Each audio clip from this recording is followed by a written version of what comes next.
is a replica of a sculpture? Yeah. Almost. Almost. But how did you do that? Did you make a mold of the actual sculpture? There was a ceramic mold that was made of the sculpture, and once it was broken off, then it was stainless steel is poured into it, and then it's broken off. But an interesting thing is, so you've heard a little bit about him, right? Tell me a little bit about how that changes the way we might look at this. Commercialism. So you're thinking about commercialism, other things that people are thinking about? Well, the fact that he used the stainless steel, which is, the material pots and pans, this is just an ordinary man going out selling his wares. So so we get a sense of class here, which is that there's an ordinary man selling his wares, and the stainless steel is connected to, I guess, working class. Maybe. He actually talks about stainless steel as the material of the luxury material of the proletariat. Which, I don't know, what do you think of that quote? Do you think it's true? Okay. Now, I had understood that it had been destroyed in World War II, but obviously that's not the case. As far as I know, I don't know that about. The information that I have about, now we're going to go back, okay?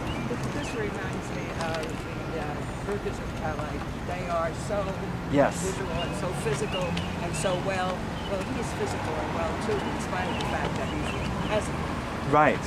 And I think this idea of the peasant's body or working class, usually the idea of putting them in sculpture is this very grounded thing. You're going to see that reoccurring through how sculptors are using bodies throughout this. And I think now the contemporary use of stainless steel, we usually see things that are very sleek and smooth and mirrored, and he has this very texturized, which I think is unusual for stainless steel. And the texture, I think, is really based on the original, and the material itself is kind of what bumps it into. It's what bumps it into the contemporary. And that's an interesting thing too, because when we first came here, if this were in stone, it would have been a very different kind of. Well, if this were in stone, tell me about. It is stone. So originally it was stone. Oh, it is stone. Well, it says here 1896 is what we have here. I did too. Connection with Bert? I don't think it was stone. You don't think it's 1896? No. I thought it was metal, the first one. Yeah, we always heard that It's it was bronze? bronze, Okay. yeah. So let's think about this as bronze then, for the sake of the exercise. I have to say that in some ways my information is limited. So one of the things that you'll find the more that you ask questions, the more that your group asks questions, is the more you have to know. So in some ways, what's interesting about interactive touring is that you end up having to probably know more about the subject than if it was scripted. Or if you were just giving a lecture. But I actually want to continue on with this tour and return back to this. But I think an interesting thing here is that we noticed it was stainless steel first, before we really even recognized what it was, or thought about what it was. And that's an interesting thing that he does in terms of drawing our attention to how something's made, as opposed to what the subject matter was. And we'll get back to that, I think, at the end of the tour. The stainless steel is a molten material that's wet into the mold, Yes. as bronze is. Yes. Only so this is the stainless steel molten material, as bronze is. That's the way I understand it too. So now we're going to actually you want to talk some more about this? I was going to say what makes it modern is that bronze goes back in time. Yeah. And this is a very modern material. So the original work product. And it's utilitarian. I mean, Yes, the material is today. yeah. It's different from what you expect Jeff Koons to do. Well, actually, Jeff Koons has done, because And if what it's we stainless. know and what we've seen. Well, his earlier works often use things like stainless steel or basketballs, or the earlier works were found objects. Were not found objects, but we might say ready-mades, and played with this idea of a found object. And when he talked about doing this kind of work and working with craftspeople, was that it allowed him to not have to do ready-mades or use found objects, but actually start to make the irony, although he doesn't like irony, but the irony is that it is in some ways redone ready-made. It's a copy of a copy in some ways. So Basically copy it's still in Munster. yes, it's still in Munster, yeah. But you see, the original was damaged in the war. Yes. That's why they keep asking this. So with that said, let's continue this idea of how artists are, I'm going to stop here, but we'll come back to it if you want to. We're going to continue talking about how artists are using the figure and how each time there might be different implications. Here we talked a little bit about class, I noticed, and also the idea of him as an American coming to Germany and choosing for his commission the idea of a peddler or a salesperson is an interesting thing, because he also was a commodity salesperson at one point and also sold tickets at MoMA early on in his career. So, well, not his career, but to make a living. So this idea of sales inherently in the work is an interesting thing too. Yeah. So as we, yeah.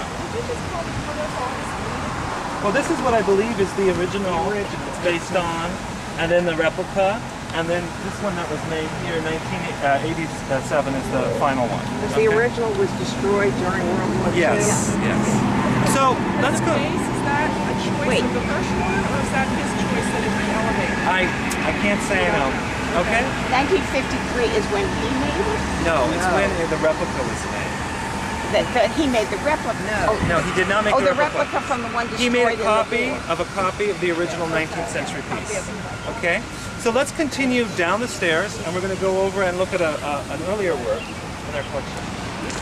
It's much easier going the other way. You don't have stairs. Let's go down the stairs. Let's all go down this way. It is.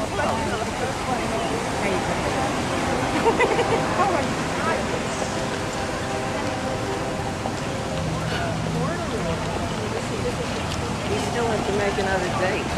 Yeah, we do. I know. That's right. Yeah. I forgot.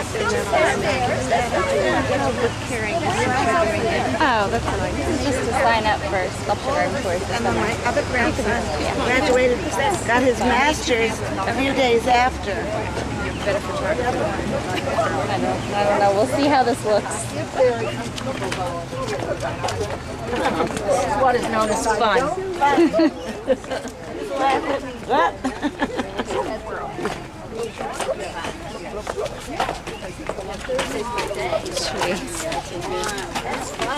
Smile.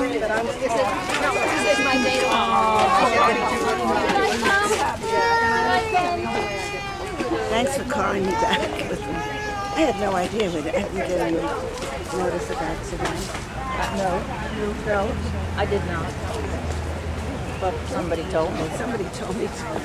So, so another thing for us to think about was that we talked a little bit about the Koons being a remake of an original, of a copy of the original. This is also remade at one point. This whole sculpture garden was not only changed in terms of plans, but also there were things that when it originally opened were changed. For instance, there was all just pebbles and gravel. And the idea of having landscape was not with the original plan. In fact, the idea was that to make it as minimal as possible, to not distract from the artwork. So it's interesting now to see it in this context, and even artists like Yoko Ono are actually using trees as their sculpture. But when we look at this, we're looking at a very different setting than it was originally planned to have. And the idea of a kind of a minimalist environment for art is something that's always being kind of rethought about. Let's go, and we can also think about how nature kind of influences the way we look at this. We're going to look at a work by an artist named Zuniga, which is around the corner. I picked about 7 more works to talk about today. We'll see how many we can get through.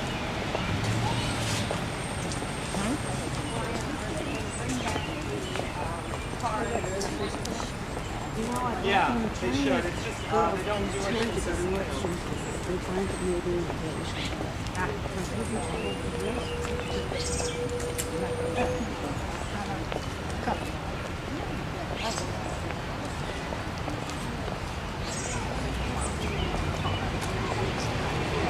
He really looks as if he has sunglasses on. I know. I think so too.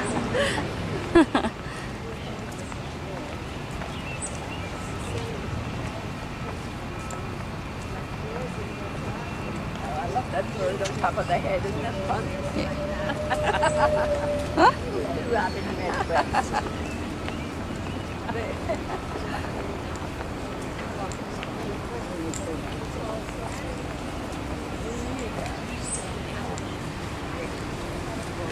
Well, no, actually, I'm here to hear everybody else. Yeah. Brian, Yeah. what is keeping the girl mean, you know?